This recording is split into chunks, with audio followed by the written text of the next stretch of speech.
I sometimes read public domain books here on Leaves of Glen, and they're usually racist. Not a lot of swear words, but the bigotry is off the charts. Almost everybody, even if you like the author, it's going to have something horrible. It's just the way it is. It was written a long time ago. They're all like that. Now, I've been including works from current independent authors, with their permission, and that is usually less racist, but sometimes has swearing. So this is a warning that the content you hear on this show might be adult in nature and not to let your kids listen.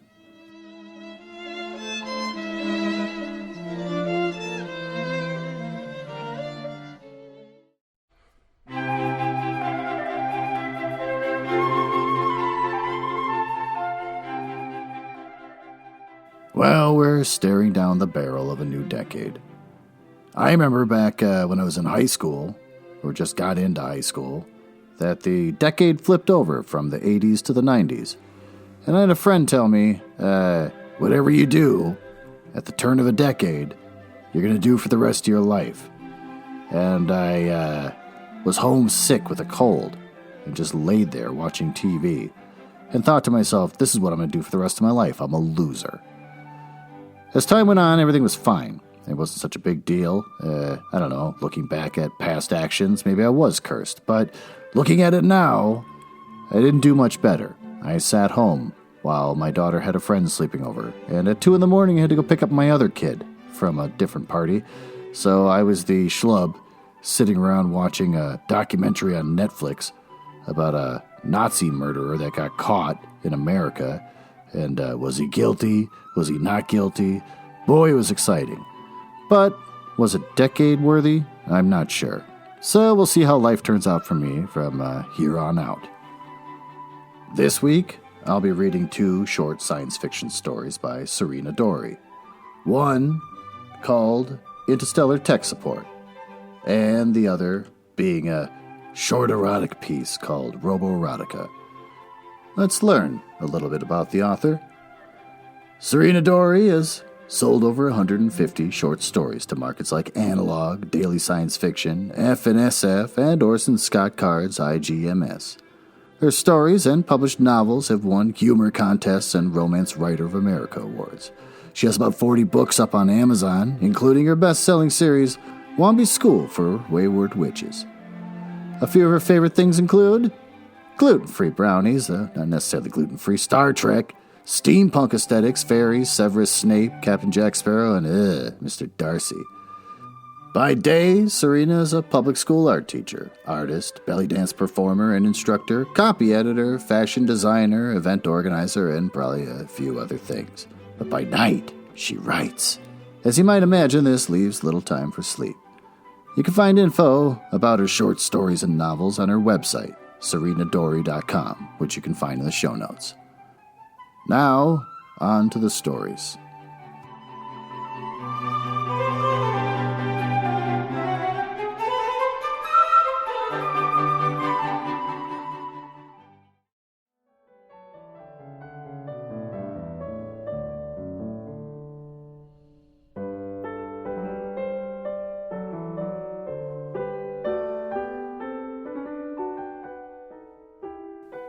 Interstellar Tech Support by Sarina Dorie.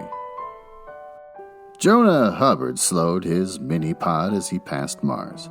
His senses came crashing back to him as he exited hyperdrive. In the upper right-hand corner of his visor, a signal flashed, warning him his bullet-shaped mini-pod leaked fuel. Had he been hit by the alien cruiser he passed right before he made his hyper-jump out of the Reynolds colony? His heart still raced from the encounter. Most humans who came in contact with alien vessels didn't live to tell a tale. Earth twinkled like a star in the distance. So close, but not close enough. Jonah had few options left. He continued to Earth and flipped on the link to Rom Colony's tech support. Tech support, do you read? Tech support, come in, Jonah said into the microphone attached to his flight suit. His voice rose on the edge of panic when no one immediately answered. He forgot about the slight delay as his audio was sent through relay stations outside hyperspeed points. Hello, This is Rom Colonies Incorporated Tech Support. To whom am I speaking? An overly cheerful female voice asked. Jonah Hubbard. I'm having an emergency. I'm running out of... can I get your make, model, and identification number to verify that it's you, sir? Jonah clenched, gloved hands, trying not to groan. AT-class bullet pod. I need you to hurry. I'm running out of fuel. He couldn't detect leaking fluid when he craned his head to see out the glass bubble around him, but it was likely the leak was underneath the ship. There was a pause before she responded. Please hold as we verify your information. Pause. Your warranty is nearly up. Would you like me to renew your policy? No! Jonah nearly screamed into the microphone. I don't have time for that. I want to speak with a real human being who can give me tech support. There was another pause. Please hold for a moment as we connect you to the representative who could best serve your needs. Annoyingly mellow music played over the intercom. Jonah pounded a fist against his dashboard. Hello, this is Prang. Can I get your make, model, and identification number? Jonah took a deep breath and repeated his information. Thank you, sir. How can I help you today? The female voice was just as cloying and mechanical as the last, only this time with a slight accent in place. My pod is leaking fuel, he said. The nearest planet to land is Earth. I don't think I'll make it. I need help. Pause. Your warranty is about to expire. I would highly recommend you renew your policy. Would you like to do that right now? God damn it, I need help. I don't know if those aliens will follow my hyper trail. Jonah ran a scan to check again. Pause. Excuse me, Mr. Hubbard, did you say, aliens? Yes. They might have shot me. Nothing showed up out of the ordinary on the screen in front of his chair. He waited for her response. Could you tell me exactly what happened so I can best help you? Jonah took a deep breath and recounted his situation. With her guidance, he sent a transmission of the last 30 minutes of system activity. Excuse me for a moment as I report the sighting of aliens to the United Planets, she said in her polite tone. But I need to, the droning melody signaled he was on hold. He clenched and unclenched his fists, wanting to pull out his hair, not that he could with a helmet encasing his head. He detested the hoops he had to jump through to get tech support. Not that other service providers were much better. Still, he couldn't help wishing he'd gone with Della Interplanetary Tech Support. Mr. Hubbard? The voice on the line asked. You don't have a leak. Your ship just thinks it does. You've been infected by an alien virus. Fortunately, that's covered under your service plan. Jonah rolled his eyes. All Rom Call cared about was making money. If this was an issue not covered by his plan, they'd probably make him fork over another 100 credits for an upgrade. As soon as you land, we'll need to run a virus scan on your ship and reinstall piloting software. That sounded pretty complex. It was the kind of thing he wouldn't be able to figure out on his own. Maybe a subscription to Rom Call tech support wasn't such a bad thing. In the meantime, you need a system reset. The first thing you need to do is reboot your ship, she said. He turned off the engine. The consoles and panels and the cramped space around him immediately went dark. The vibrations of the motor stilled. Carried by momentum, his ship still headed toward Earth, but slowed. The screen of his helmet still showed diagnostics. A red light in the upper right of his vision shield signaled the approach of a vessel leaving Earth's moon. He held his breath, hoping tech support might have sent message out to the UP and someone was coming to collect him, but he knew no interstellar vessels were likely to be out near the abandoned Earth colony besides an Earth artifact collector like himself. The UP would never spare a military-class ship to save one civilian. Even so, he wanted to believe someone was about to rescue him if tech support failed. Jonah clenched the controls in his gloved hands to stop the shaking. Miss, can you get a reading on that ship? I'm unable to connect to your ship's monitors unless you link it over to me. I would like to take a moment to ask you again if you would like to renew your warranty. It's about to expire. Once it does, my company won't be able to assist you. He used his suit controls to zoom in on the approaching vessel outside his window. It wasn't one vehicle. It was 3 blue spheres. His heart lurched. Saturn's rings! Aliens! I don't have time to renew my warranty. You gotta get me out of here now. Is that a no? I'm sorry to hear that, Mr. Hubbard. No, I said no. Even without magnification, the blue dot glowed in the distance. He stared in transfixed horror. It took him a moment to notice the tech support person hadn't said anything in response. Hello? There was no answer. He opened the monitor on his visor screen with his motion-controlled glove. The comm link was dead. He redialed. The wait was unbearable. The same cheerful AI voice as before came on. Hello, this is ROM Colonies Incorporated Tech Support. To whom am I speaking? Jonah Hubbard. I'm having an emergency. I'm running out of... Can I get your make, model, and identification number to verify that it's you, sir? He rubbed at his helmet with his hands, unable to wipe away the trickle of perspiration on his face. A T-class bullet pod. Hurry, my ship is out of fuel. Has a virus that makes it think it's out of fuel. Aliens are coming. I got disconnected. He gripped the armrests as he waited for a response. The voice said, Please hold as we verify your information. Pause. Your warranty is now up. Would you like me to renew your policy? Please have your Galaxy Express card number ready. Jonas screamed into his mic. He fumbled through the zip pouch next to his chair. Aside from a nutrition bar, a tissue, and his wallet with cash in it, it was empty. He didn't have his Galaxy Express card with him. The ships were larger. They would be there in seconds. Would they shoot him immediately? Take him on board and, probe him? He gasped for breath, feeling as though he were suffocating in his spacesuit. What could he do? Tech support wasn't going to help him. Money and upholding policies were all they cared about. He thought about his friends and family that he would never see again.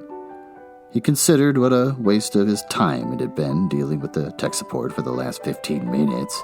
15 precious minutes of life that he could have used to call home and tell his girlfriend that he loved her.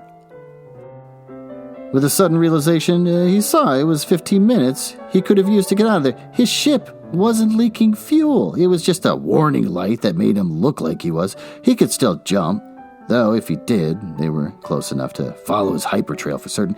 He didn't want to lead them home to Alpha Ryan 2. He needed to get somewhere safe with weapons and reinforcements. The aliens were almost close enough to fire at him. Jonah switched his ship back on. He set his hyperdrive coordinates for the asteroid where Romcall tech support and services were located. The alien ships would follow. Romcall might not provide aid to him without a contract, but he was certain their security would be able to contain a flock of alien vessels if they had to protect themselves. A single space pod would be overlooked by the aliens with all the laser beams aimed at them. And if Romcall couldn't protect themselves, well, Jonah didn't exactly feel bad. Either way, after this, he would be switching to Della Interplanetary Tech Support. He pressed the engage button.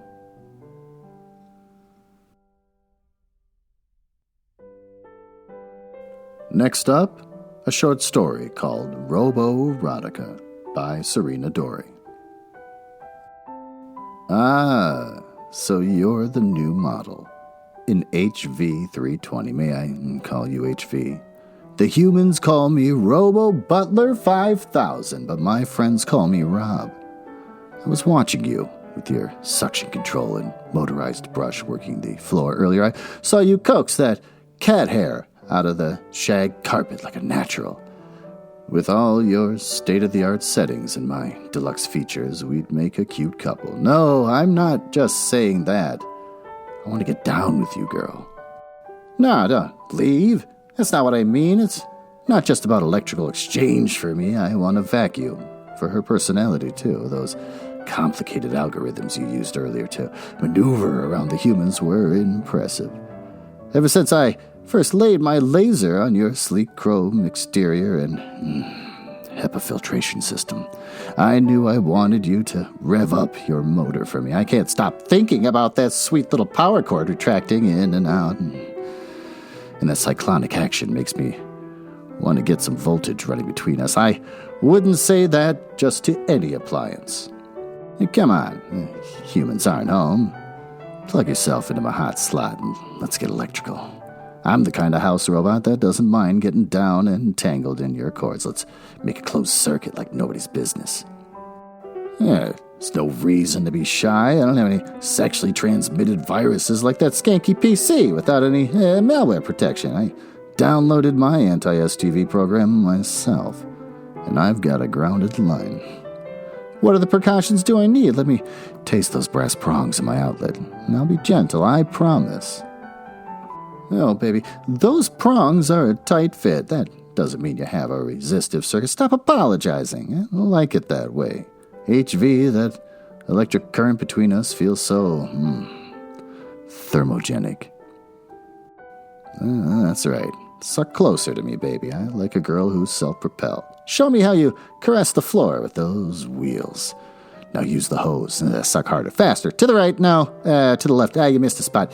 Use the bare floor setting. That's the way I like it.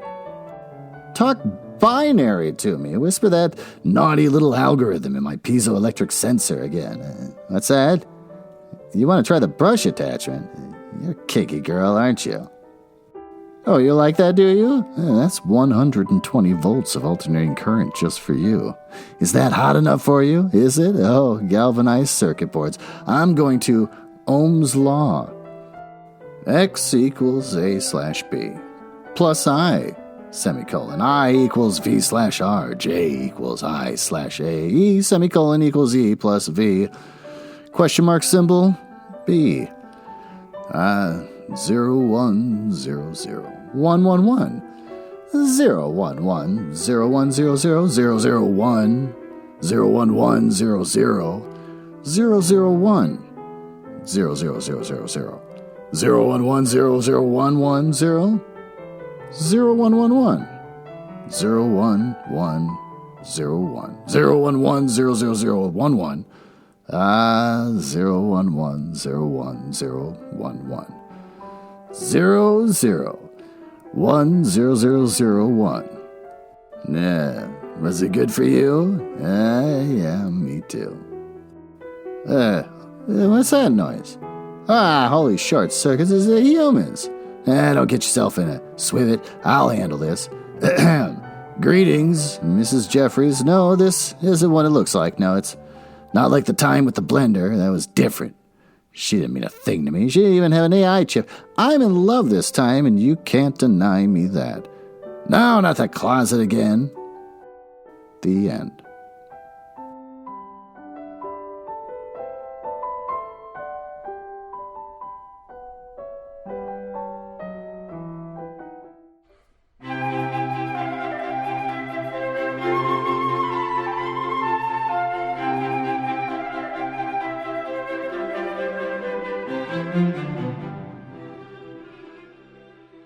Well, what did we learn here today?